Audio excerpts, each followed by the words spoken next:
శాంతి శాంతి. నమస్తే. మనం ఈ వీడియోలో పతాంజలి మహర్షుల వారు తెలియచేసినటువంటి అష్టాంగ యోగంలో ప్రత్యాహరణం అనేటటువంటి అంశాన్ని గురించి మనం తెలుసుకుందాం. పతాంజలి మహర్షుల వారు తెలియచేసినటువంటి అష్టాంగ యోగంలో మొట్టమొదటిది యమం. ఈ యమం అనేది సార్వజనీయకమైనటువంటి నీతి సూత్రాలన్నింటినీ అందులో ఉంచాలి. అంటే మనం మన దేశంలో ఉన్నటువంటి లేదా ప్రపంచంలో ఉన్నటువంటి ప్రజలందరూ వీటిని ఆచరించడం మూలంగా ఎంతో సుఖంగా సంతోషంగా ఉంటారు అన్నటువంటి అంశాన్ని మొట్టమొదటగా తెలియజేశారు. ఆ యమం యందు ఆస్తేయం, అపరిగ్రహం, అహింస, సత్యం మరియు బ్రహ్మచర్యం అనేటటువంటి సార్వజనీయకమైనటువంటి నీతి సూత్రాలను ఉంచారు. నాయన, వీటిని ఆచరించడం మూలంగా ప్రపంచం మొత్తం ఆనందంగా ఉండిపోతుంది, సమాజం అంతా ఆనందంగా ఉంటుంది అన్నటువంటి ఒక అంశాన్ని మొట్టమొదటిగా తెలియజేసి రెండవదిగా నియమాన్ని తెలియజేశారు. ఈ నియమం అనేది వ్యక్తిగతమైనది. వ్యక్తిగతంగా మనం అనేది పరిశుభ్రంగా ఉంటే, మనం అనేది శుద్ధిగా ఉంటే, మనల్ని మనం బాగు చేసుకుంటే సమాజం అనేది దానంతటా అదే అభివృద్ధిలో ఉంటుంది అన్నటువంటి అంశాలకు సంబంధించిన అంశాలను నియమం ఉంచారు. శౌచము, సంతోషము, స్వాధ్యాయము, ఈశ్వర ప్రణిధానము, తపస్సు లాంటి అంశాలను ఇందులో ఉంచారు. ఇక మూడవదిగా ఆసనాన్ని ఉంచారు. ఆసనం అనేది శరీరాన్ని ఒక భంగిమలో ఉంచారు. ఈ విధంగా భంగిమలలో ఉంచి ఆసనాలు చేయడం మూలంగా మనకు దేహ విముక్తి అనేది లభిస్తుంది. ఈ దేహ విముక్తి అనేది లభించడం మూలంగా మన శరీరం అనేది ఒకే స్థితిలో ఒకే ఆసనంలో చాలాసేపు కూర్చునే శక్తి అనేది మనకు లభిస్తుంది. శరీరం అనేది సంపూర్ణంగా ఆరోగ్యంగా ఉండడం చేత ఒకే స్థితిలో మనం ఎక్కువసేపు కూర్చొని ధ్యాన సాధన చేయడానికి, ఆత్మాన్వేషణ చేయడానికి ఉపయోగపడుతుంది. కాబట్టి శరీరాన్ని ఖచ్చితంగా శుద్ధి చేసుకోవాలి. ఈ శరీర శుద్ధి లేకపోతే మనోశుద్ధి జరగదు. కాబట్టి ఈ మొట్టమొదటి మూడింటిని యమము, నియమము, ఆసనం అనేటువంటి ఈ మూడు బహిరంగ సాధనలు. ఈ బహిరంగ సాధనలను నువ్వు సాధిస్తేనే అంతరంగ సాధన వైపు నువ్వు వెళ్ళగలవు అని ఆ మహానుభావుడు తెలియజేశాడు. మనం ఒకే స్థితిలో వెన్నును తిన్నగా ఉంచి ప్రశాంతంగా కూర్చోవడం మూలంగా మనకు అద్భుతమైనటువంటి ధ్యానస్థితులు తొందరగా లభిస్తాయని, అలా కాకుండా యమాన్ని, నియమాన్ని, ఆసనాలను వదిలివేసి సరాసరి ఏకంగా నేను ధ్యాన సాధన చేస్తాను అంటే అది మంచి పద్ధతి కాదు. అసలు ప్రధానమైనటువంటి దోషం. 1వ తరగతి పాస్ కాని విద్యార్థి 8వ తరగతి పాస్ అవుతాడు అంటే అది విడ్డూరంగానే ఉంటుంది. సాధన అనేది మనం నెమ్మదిగా మెట్టు ఎక్కుతూ సాధించాలి. కానీ తొందరపడి వీటన్నిటిని ఆచరించకుండా నీకు అసాధ్యం అవుతుంది ధ్యాన సాధన అనేది. ఈ వాస్తవాన్ని గుర్తించండి. ఆ మహానుభావుడు తెలియజేసినటువంటి అంశాలను వారు తెలియజేసిన పదంలోనే మనం నడుస్తూ వెళ్ళాలి. కానీ ఆ పదానికి భిన్నంగా వెళితే మాత్రం, ఆ మార్గానికి మనం భిన్నంగా వెళితే మాత్రం అది మనకు లభించదు. అష్టాంగ మార్గాన్ని సంపూర్ణంగా మనం అర్థం చేసుకొని ఈ బహిరంగ సాధనలైనటువంటి యమాన్ని, నియమాన్ని, ఈ ఆసనాన్ని, ఈ శరీర భంగిమలను ఒకే స్థితిలో చేసేటటువంటి ఈ ఆసనాలు ఆచరించడం మూలంగా మన శరీరం అనేది పరిపూర్ణంగా శుద్ధైపోయి ఆసన సిద్ధి అనేది మనకు ఖచ్చితంగా లభిస్తుంది. ఈ ఆసనాలను ఆచరించడం మూలంగా మన శరీరంలో ఉన్న సమస్త మాలిన్యాలు తొలగిపోయి మన శరీరం అనేది శుద్ధి జరిగి మనకు ఒకే స్థితిలో కూర్చునే ఒకే భంగిమలో కూర్చున్నటువంటి ధ్యానానికి, ఆత్మాన్వేషణకు సాధకుడు సిద్ధమవ్వడానికి ఇవి ఎంతో ఉపయోగపడతాయని ఆ మహానుభావుడు తెలియజేశారు. వీటిని ఆచరిద్దాం. ఇక ఆ తర్వాత నా ఉద్దేశం ఏమిటి అంటే, శరీరం అనేది, దేహం అనేది దేహ విముక్తిని పొందిన తర్వాత, అంటే నొప్పులు, రోగాల నుంచి దూరమైపోయి సంపూర్ణ ఆరోగ్యాన్ని దేహం పొందిన తర్వాత ఆ సాధకుడు బహిరంగ సాధనలో నుంచి అంతరంగ సాధనల వైపు అడుగు పెట్టడానికి అర్హుడవుతాడని, ఆ విధంగా అర్హతను పొందింప చేయడం కోసమే మొట్టమొదట ఆ పతంజలి మహర్షి బహిరంగ సాధనలను తెలిపి ఆ తర్వాత అంతరంగ సాధనలోనికి అర్హతను పొందేలా చేశాడు. ఆ అంతరంగ సాధనలలో మొట్టమొదటిదైనటువంటిది ప్రాణాయామం.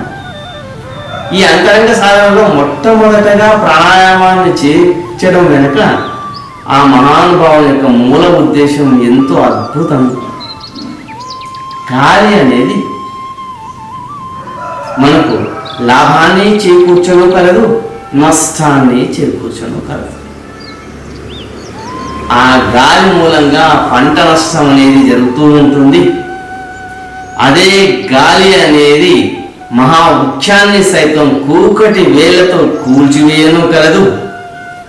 అదే గాలి అనేది ప్రాణ నష్టాన్ని నీకు చేకూర్చను కలదు. అదే గాలిని మనం సరైన పద్ధతుల్లో వాడుకుంటే మబ్బులను కదల్చను కలదు. పంట పండిన తర్వాత వడ్లలోని తాళ్ళు తీసివేయడానికి సహకరించను కలదు. ఈ ప్రాణాయామం అనేది గాలిని లయబద్ధంగా సాగించేలా చేస్తుంది. శ్వాస యొక్క లయబద్ధతను తెలియజేసేటటువంటిదే ప్రాణాయామం. మన శరీరంలో గాలి అనేది సక్రమ పద్ధతిలో, శ్వాస అనేది లయబద్ధంగా మన శరీరం లోపల సాగడం మూలంగా ఆ గాలికి, ఆ మనస్సుకు, ఆ శ్వాసకు, ఆ మనస్సుకు ఎంతో అవినాభావ సంబంధం అనేది ఉంది. గాలి అనేది లయబద్ధతను పొందడం మూలంగా నీ మనస్సు కూడా లయబద్ధతను పొంది అంతరంగ సాధనలో రెండవదైనటువంటి ప్రత్యాహారం వైపు నీ గమనం అనేది సాగుతుంది. ప్రత్యాహారం అంటే నీ ఇంద్రియాలను నీ వైపు, నీలోనికి తీసుకోవడమే ప్రత్యాహారం. ఏ రకంగానైతే తాబేలు తనకు అవసరం లేనప్పుడు తన శరీర అవయవాలన్నింటినీ తనలోకి తీసుకుంటుందో,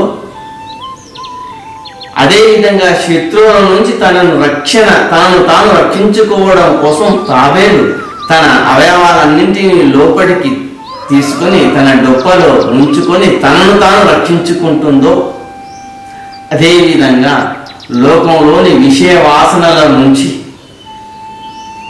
లోకంలో ఉన్నటువంటి సమస్త దుఃఖాల నుంచి తొలగించుకోవడం కోసం నీ ఇంద్రియాలను నీ వైపు మళ్లించేటటువంటి ఒకానొక మహాద్భుతమైనటువంటి ప్రక్రియే పతాంజలి అష్టాంగ యోగంలో 5వ అంగమైనటువంటి ప్రత్యాహార సాధన. ఇది అంతరంగ సాధనలో రెండవది. నేను ముందుకు తీసుకువెళ్ళి ధ్యాన సమాధి స్థితి వైపు తీసుకువెళ్ళడానికి ఎంతో ఉపకరించేటటువంటి ఈ ప్రత్యాహారాన్ని గురించి మనం ఇప్పుడు సవివరంగా తెలుసుకుందాం. ప్రత్యాహారం గురించి తెలుసుకోబోయే ముందు ఈ ప్రత్యాహారం అంటే అర్థమేమిటి అన్న విషయాన్ని గురించి మనం చర్చిద్దాం. ప్రత్యయ ప్లస్ ఆహారం. మనం ఆహారాన్ని ఏ రకంగానైతే లోనికి తీసుకుంటూ ఉన్నామో, ఈ శరీరానికి, ఈ నవరంధ్రాలతో కూడినటువంటి ఈ దేహానికి 10 ఇంద్రియాలు ఉన్నాయి. 5 జ్ఞానేంద్రియాలు, 5 కర్మేంద్రియాలు. ఈ ఇంద్రియాలు ఎటు గుంజుతే అటు ఈ దేహం అనేది ప్రయాణాన్ని సాగిస్తూ ఉంటుంది. ఈ ఇంద్రియాలను అంతర్ముఖం చేయడమే, ప్రత్యయం చేయడమే. ఈ ఇంద్రియాలకు ఆహారం అనేది బాహ్య ప్రపంచంలో చాలా ఉంది.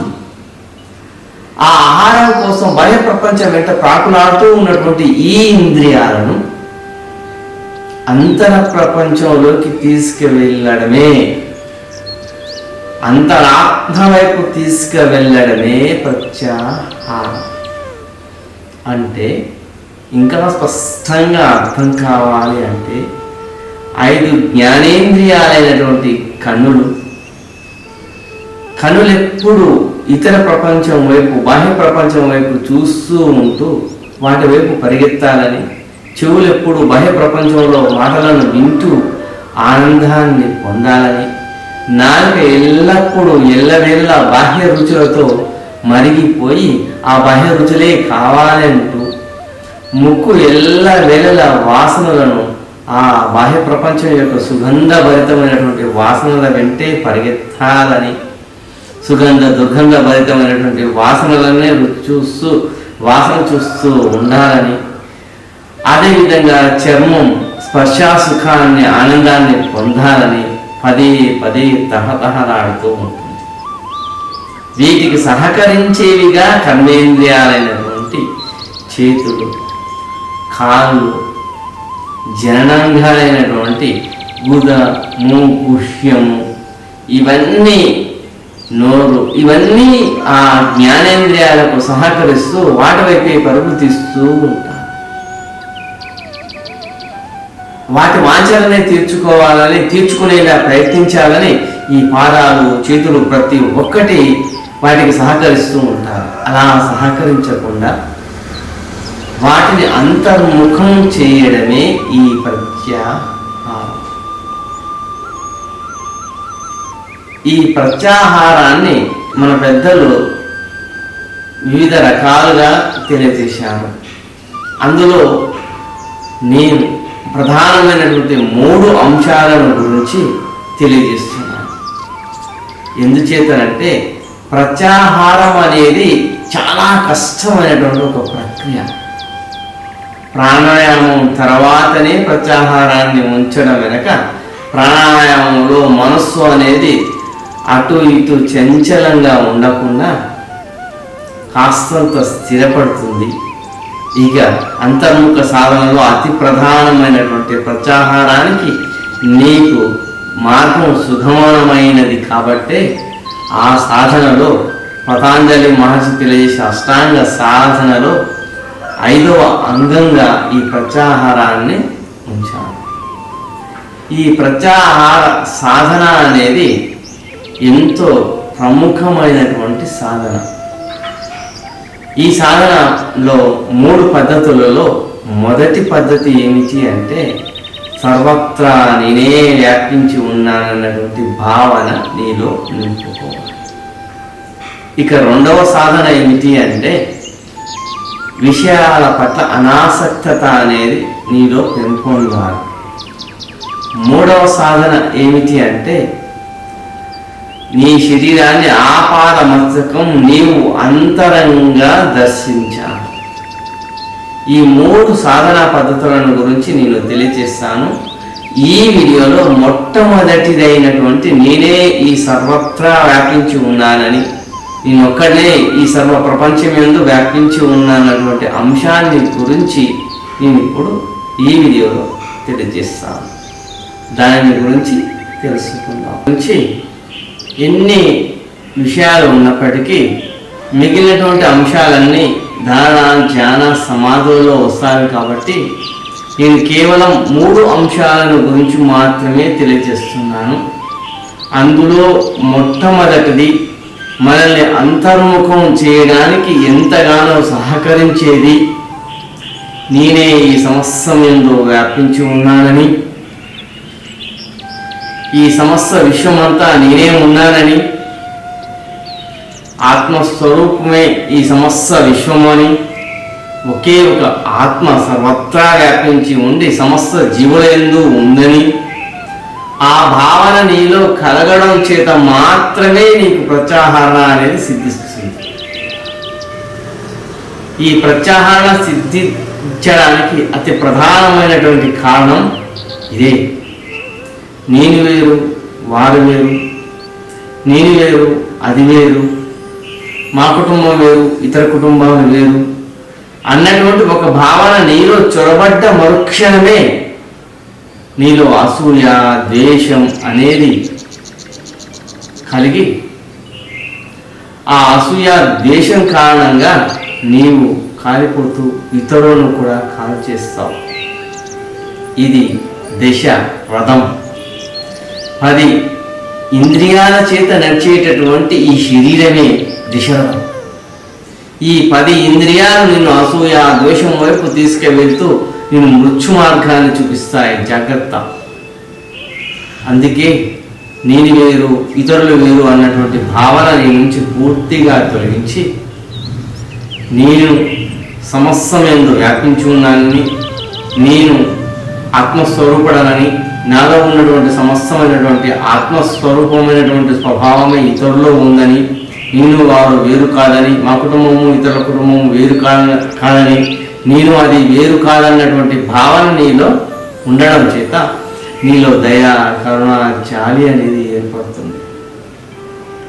ఇతర జీవుల దుఃఖం నీ దుఃఖంగా నువ్వు భావిస్తావు, ఇతరుల జీవుల యొక్క సంతోషం నీ సంతోషంగా భావిస్తావు. ఆ విధంగా నువ్వు భావించిన మరుక్షణమే నీకు ప్రత్యాహార అనేది జరుగుతుంది. నేను వేరు, అది వేరు అన్నప్పుడు నీకు ఎంతో నష్టం, కీడు కలుగుతుంది.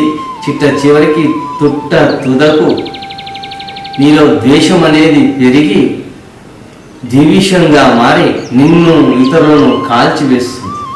మొట్టమొదటగా నీకు ప్రమాద సంకేతాన్ని చూపిస్తుంది. ఇది వాస్తవం. దీనికి ఉదాహరణగా ఒక చిన్న ఉదాహరణను తీసుకుందాం. ఒక కుక్క అద్దాల మేడలోకి ప్రవేశించింది. అది ప్రవేశించగానే ఆ కుక్కకు అద్దాలలో ఎన్నో కుక్కలు కనిపించాయి. అలా కనిపించినంత మాత్రానే ఇది మొత్తుకోవడం ప్రారంభించింది. ఈ కుక్క మొత్తుకోగానే అద్దంలో ఉన్నటువంటి ప్రతిబింబాలైనటువంటి ఆ కుక్కలు కూడా మొత్తుకోవడం చేత దానికి కోపం వేసి వాటిపైన దూకి నానా వివత్సం చేసి, నానా రభస చేసి వాటన్నింటినీ చంపాలన్నటువంటి కోపంతో అన్నింటిపైకి పోరాటాన్ని సాగించింది. చిట్ట చివరికి ఆ అద్దాల మేడలో ఉన్నటువంటి అద్దాలన్నీ పగలడం చేత అవి ఇంకా ఎక్కువగా కనిపించి ఒక అద్దం కూర్చుకొని చిట్ట చివరకు అందులోనే పడి మరణించింది. కుక్క అంటే అజ్ఞానం కలిగినటువంటి జీవుడు. అద్దాల మేడ అంటే ఈ లోకం. ఈ లోకంలోకి అజ్ఞానపు జీవి వచ్చేసి నేను వేరు, వారు వేరు, నేను వేరు, అది వేరు, నేను వేరు, మా కుటుంబం వేరు, ఆ కుటుంబం వేరు అన్నటువంటి ఈ భేదభావాలను సృష్టించడం చేత అతను అసూయ, ద్వేషాల చేత రగిలిపోతూ ఇతరులను బాధకు గురి చేస్తూ తను బాధకు గురైపోతూ చిట్ట చివరకు మరణిస్తాడు. ఆ అద్దాల మెడలో కుక్కలాగానే. ఈ వాస్తవాన్ని గుర్తుంచుకో. ఆ అద్దాల మెడలోకి ఒక జ్ఞాని అయినటువంటి మహానుభావుడు వచ్చి అప్పుడు ఆ అద్దాల మెడలో ఉన్నటువంటి సమస్యయందు నేను ఒక్కడనే ఉన్నానని, నేనే సర్వవ్యాప్తిని, ఆత్మస్వరూపమే నేను అన్నటువంటి జ్ఞానాన్ని కలిగి ఉండడం చేత అతడు అంతర్ముఖుడై ప్రశాంత చిత్తుడై తనలోకి తన ప్రయాణాన్ని సాగించి ధ్యాన సమాధులందు ఎంతో ఆనందాన్ని పొందుతాడు. కాబట్టి ఈ ఇంద్రియ రథాన్ని మనం ఇంద్రియాలను బాహ్య సుఖాల వైపు కాకుండా, బాహ్యం వైపు కాకుండా అంతరం వైపు నడిపిస్తాం.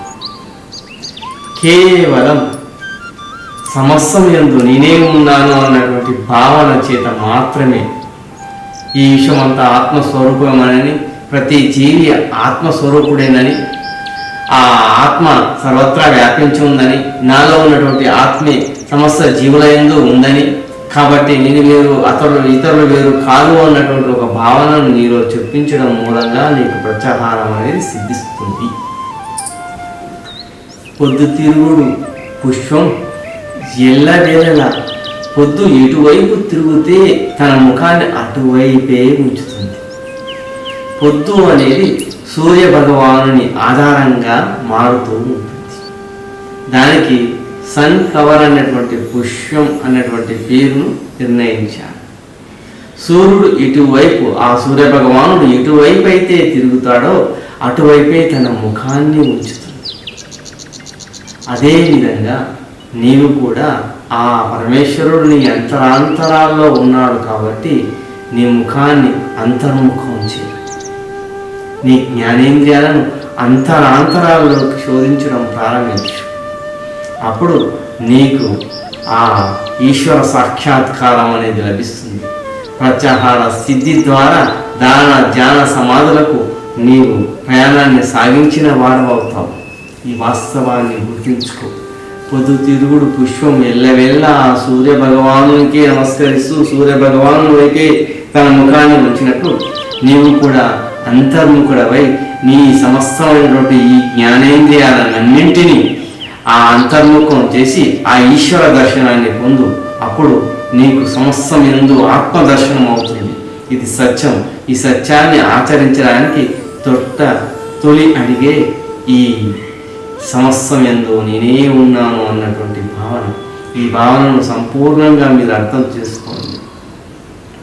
అర్థమైందన్న భావన నాలో ఉంది కాబట్టి దీన్ని మీరు కాస్తంత ఆలోచించండి. ఆ మహానుభావుడు తెలియచేసినటువంటి వీటన్నింటినీ మనం ఆచరించడం ద్వారానే ఆ మహానుభావుని యొక్క రుణాన్ని మనం తీర్చుకున్న వాళ్ళం అవుతాం. ఆచరణ మాత్రమే సమస్తము సిద్ధిస్తుంది. ఆచరించకుండా ఏది నీకు సిద్ధించదు. కాబట్టి ఆచరించు. ఆ మహానుభావుల యొక్క రుణాన్ని తీర్చుకో. సర్వే జనా సుఖినో భవంతు. ఓం శాంతి శాంతి.